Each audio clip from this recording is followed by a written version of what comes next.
Hi everyone, thanks for tuning in today. And today I'm going to show you how I make the most healthiest multigrain bread. And you don't have to worry about eating a bread anymore.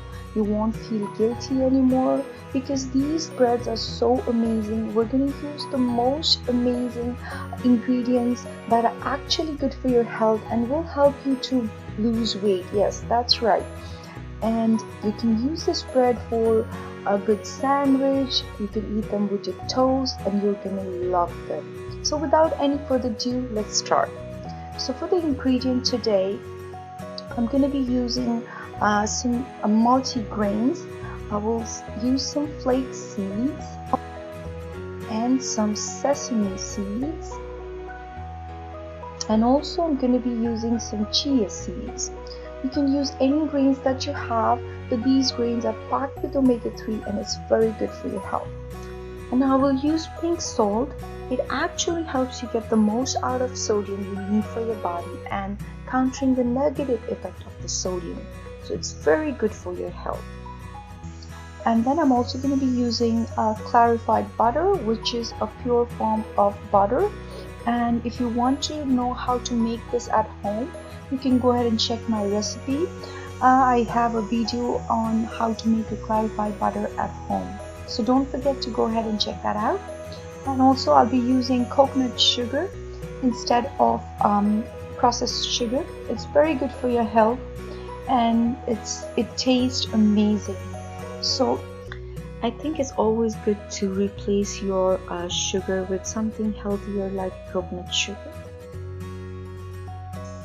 So without any further ado, now let's start making the most healthiest multigrain bread. So now I'm going to begin by pouring in a very hot water in a large glass bowl, and make sure it's a glass and not a plastic bowl because hot water is not good in plastic containers. So to that I'm gonna add in 2 tablespoons of flax seed.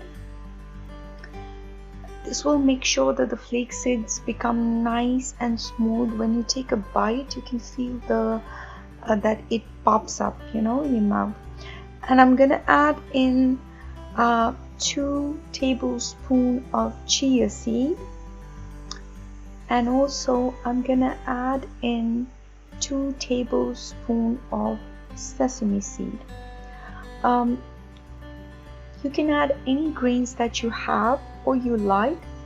I like these ones because they are packed with omega-3 and nutrition and vitamins. So you can replace any grains that you like. So now I'm adding sesame seed like I mentioned, and I'm also going to give a mix to that. Once that is done, I'm gonna let this mixture cool off because we want its temperature to be around 100 to 110 degree Fahrenheit, because we want the water to be warm so that when we add in the yeast does not die. So since I'm using an active instant yeast today, I still want to make sure that the yeast is active. So I'm just going to pour in the yeast, about 2 teaspoons, to check if it's active. And if I see some bubble, that means it's good. So I'm just going to wait for a few minutes. And as I can see some bubble, the yeast is good.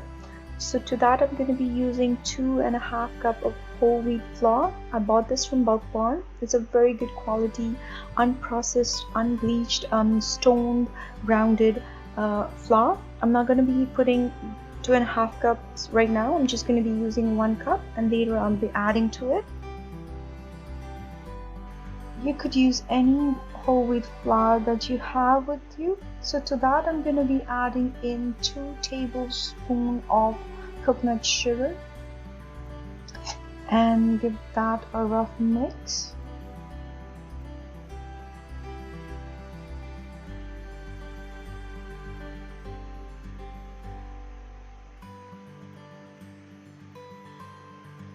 And Now I'm gonna be adding in 1 teaspoon of pink salt, just to balance out the sweetness and the saltiness in the bread, and it's gonna taste amazing.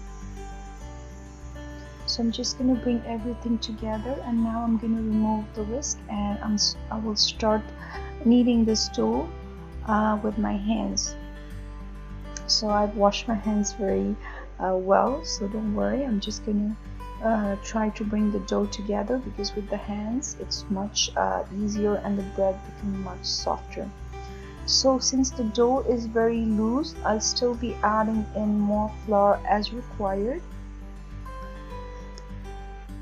But first I'm gonna add in about 1 tablespoon of clarified butter, just to give it a nice light texture, and also for the softness of the bread.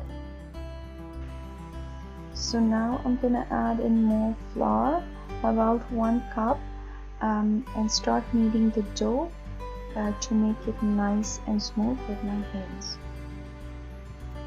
So I'm gonna keep kneading the dough with my hands and adding in flour as required until the dough comes together and becomes a nice smooth dough. So it's gonna take about 10 to 15 minutes, or even 20 minutes sometimes. So the more time you knead, the softer the bread becomes. So I'm gonna do this very quickly so that you don't get bored. I'm gonna add more flour and keep kneading it. So after 15 minutes or so, the dough has come to a nice smooth texture, as you can see. I'm gonna add just a little bit of clarified butter, just to ensure that it's not gonna stick to the bowl, and massage it all over it. And now the dough is almost ready, and we're gonna make it nice and smooth and keep this in some place warm for the yeast to do its job and the dough to rise and become double in its size. So it's been about 45 minutes and the dough has risen double its size. It hasn't risen too much, but it's okay. We're gonna do this process again one more time later, so it's gonna be okay. So I'm going to be baking this bread in 9 by 15 inch loaf pan with the help of a brush, and I will take a very small amount of clarified butter and grease the pan very well, even in the corners and in the sides of it, so that the bread does not stick to the pan when it comes out.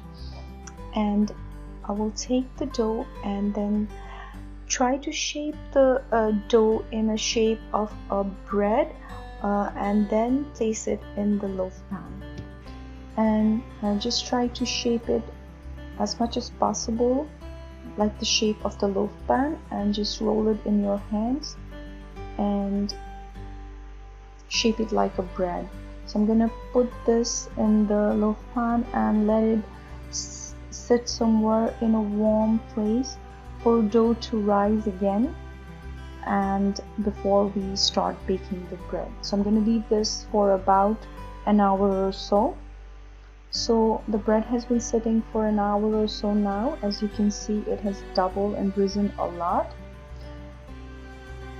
and it looks very nice. So I'm gonna preheat the oven into about 450 Fahrenheit.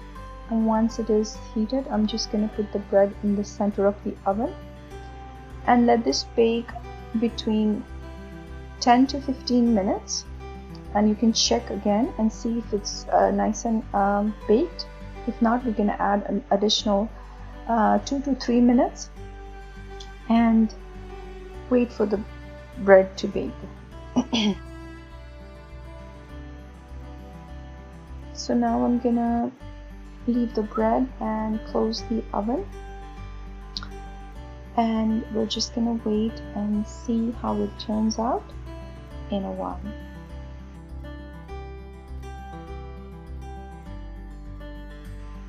So now it's been about 15 minutes, and I'm gonna take out the bread I checked in between to see if the bread was okay, and I'm just gonna take it out, and it seems like it's baked fully. So I'm gonna carefully take that out and place this in a cooling rack. I'm gonna leave the bread for about 5 to 10 minutes because it's gonna be super hot. And once it is a little bit cooled off, I'm gonna use a brush to brush off with a little bit of clarified butter. This will make sure that the bread becomes very soft, and also it will give a very nice fragrance. And once I'm done with that, I'm just gonna cover it with a clean cloth and leave that cool off for about another 5 minutes. So once it's cooled off, I'm gonna take off the cloth and take out the bread, and it will come out very easily. And you can see the bread has baked very nicely. It's very soft, it smells amazing, the texture is amazing, and you can see how soft it is. I'm gonna show you by slicing the bread as to how it's inside, and with the help of a bread knife I'm gonna slice the bread, and it's very soft, and as you can see it looks amazing.